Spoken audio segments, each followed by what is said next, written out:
क्या होगा? जी हाँ, क्या होगा अगर किसी बच्चे का बचपन बर्बाद हो जाए, खो जाए, तो क्या उसका बाकी का जीवन सही होगा? लगता है आपको? नहीं ना, बिल्कुल भी नहीं, ऐसा हो ही नहीं सकता। तो आज मैं बात करूंगा लॉस्ट स्प्रिंग, जो एक चैप्टर है अपने क्लास 12 के बच्चों के लिए, जी हाँ, एनसीईआरटी का। तो इसमें यहाँ पे लॉस्ट स्प्रिंग में क्या है आज हम जानेंगे और समझेंगे। तो सबसे पहले एक तरफ कहानी है साहिबे आलम की और दूसरी तरफ कहानी है मुकेश की।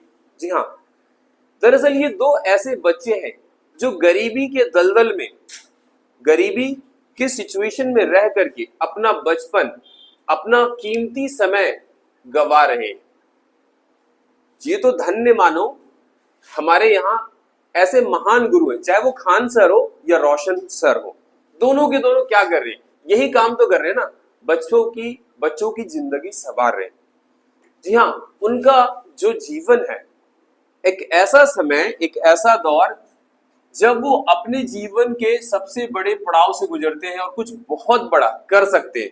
इसी चीज के लिए दो महान टीचर, जी हाँ, दो महान टीचर डेडिकेटेड, और दो ही क्यों, बहुत सारे भारत में ऐसे बहुत सारे गुरु हैं, बहुत सारे ऐसे टीचर हैं जो बहुत डेडिकेटेड तरीके से काम कर रहे हैं। और वो ये चाह रहे हैं कि एजुकेशन सिस्टम जो है हमारा, जी हाँ, शिक्षा, वो सभी को मिले और थोड़ा सा एजुकेशन सिस्टम में भी सुधार आए। यही तो मसला है ना, अभी यही मसला है।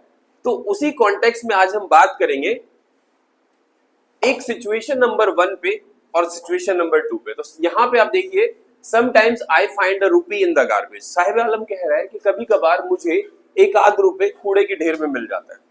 तो दरअसल ये सेक्शन जो है फोकस कर रहा है, एक बच्चा है जिसका नाम है साहिबे आलम, कूड़ा बिनने वाला है, रैक पिकर, माइग्रेट, प्रवास करके दिल्ली आया है। क्यों? क्योंकि जहां वो रहता था बांग्लादेश में, नेचुरल डिजास्टर की वजह से उसके घर तबाह हो गए। लिखा है अनीस जंग जी ने। तो साहिब जो है सर्चेस थ्रू गार्बेज, हर दिन कूड़े में ढूंढता है ताकि उसे कुछ चीज मिल जाए, कोई वस्तु मिल जाए जिससे बेच के उसे कुछ पैसे मिल जाए। लेकिन ये कबाड़ा चुनना उसका मकसद नहीं है। He dreams to go to school। जी हाँ, वो और बच्चों के जैसे ही विद्यालय जाना चाहता है।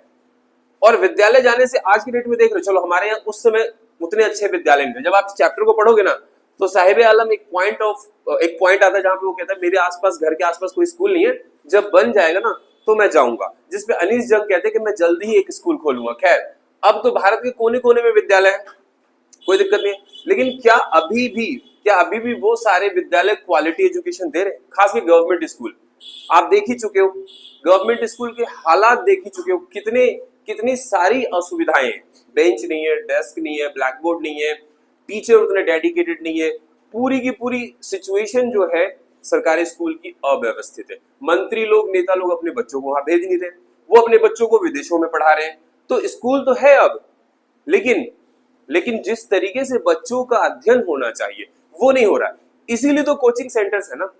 अब यहीं पे कुछ लोग सवाल उठाते हैं, कोचिंग सेंटर तो होने ही नहीं चाहिए। नहीं होना चाहिए, मैं मानता हूं विदेशों में नहीं है कोचिंग सेंटर, लेकिन उसका काम स्कूल ही कर रहा है। जी हाँ, जब आप स्कूल में वो सारी चीजें नहीं दोगे तो बच्चा कहीं ना कहीं तो जाएगा ना पढ़ने के लिए। अब आप देख लो, 99% सिलेबस जो है किसी भी सीबीएसई, आईसीएसई, किसी बोर्ड का ले लो, पढ़ाते कुछ है और कॉम्पिटिटिव एग्जाम में पूछते कुछ है। तो अब बताओ ये किसकी कमी है, किसकी खामियां है? खैर, तो साहब कहता है कि मेरे घर के आसपास कोई विद्यालय नहीं है, खुलेगा तो मैं जाऊंगा। लेकिन आज के हालात ये कि हर कोने हर गली में स्कूल है, लेकिन स्कूल ऐसा है कि मैं कह ही नहीं सकता कैसा है, सिर्फ स्कूल है। जी हाँ, है नाम मात्र का। और यूट्यूब टीचर्स को ब्लेम करो, यूट्यूब टीचर तो भैया फ्री में डेडिकेटेड पढ़ा रहे हैं आपको। और मुझे तो छोड़ो, मैं तो बहुत छोटा मोटा टीचर हूँ, ऐसे बहुत सारे बड़े बड़े टीचर हैं जो लाखों बच्चों को पढ़ा रहे हैं और बहुत ही कम फी में पढ़ा रहे हैं। तो वो क्या करना चाह रहे हैं? वो खोया हुआ बचपन, जी हाँ, किसी बच्चे का बचपन बर्बाद ना हो जाए, किसी बच्चे का जो है ना पैसों की वजह से करियर बर्बाद ना हो जाए। तो उनका मेन फोकस यही है। सो लेटर ही जॉइन्स टी स्टॉल। आगे चल के साहिब आलम क्या करता है? एक टी स्टॉल को ज्वाइन करता है। ज्वाइन तो कर लेता है, कबाड़ा बिनने से तो अच्छा ही है, लेकिन आगे चल करके वो देखता है कि मैं जितना उस काम में फ्रीडम मिलता था उसमें इसमें नहीं है।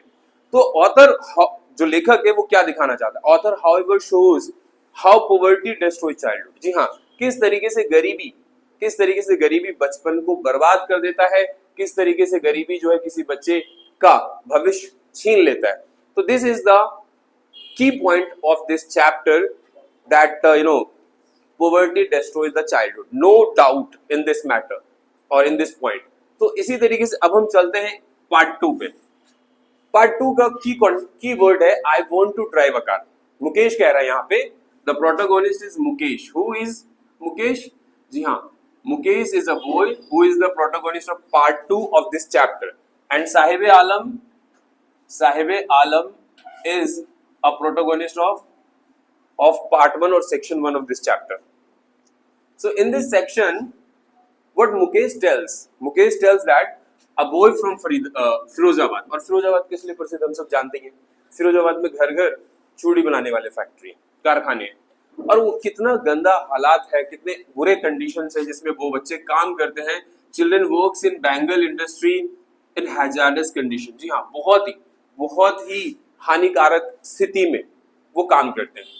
सराउंडेड बाय हीट, जहां बहुत ही ज्यादा गर्मी होता है, धुआं होता है और ग्लास के छोटे छोटे पार्टिकल्स उड़ रहे होते हैं हवा में, और इस वजह से उन्हें रेस्पिरेटरी डिजीजेस हो जाता है, श्वसन संबंधी विकार हो जाता है, लाइक ट्यूबरक्लोसिस, एस्थमा एटसेट्रा, है ना। So most families trapped in poverty, ज्यादातर परिवार जो है इसी प्रकार से गरीबी में फंसा हुआ है। जी हाँ, most of the families trapped in poverty and continue traditional occupation just because of poverty. जी हाँ, और कोई ऑप्शन नहीं है ना, और क्या करोगे आप। So due to poverty they carry on the traditional occupation and just in order to meet their livelihood. So this is one of the only source of income, और this is the I would say source of bread and butter for them। So have to do। Mukesh has a dream, like Sahib Alam has a dream to go to the school, so Mukesh has a dream of becoming a motor mechanic। जी हाँ, motor mechanic बनना चाहता है and driving a car।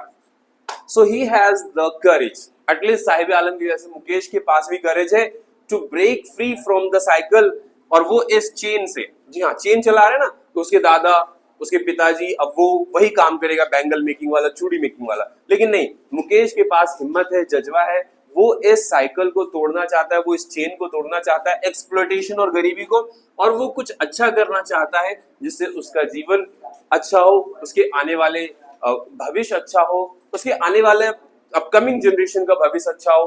तो this is how we see poverty, किस तरीके से गरीबी और निर्धनता जो है कई बच्चों के जीवन को बर्बाद कर रहा है, भविष्य को बर्बाद कर रहा है।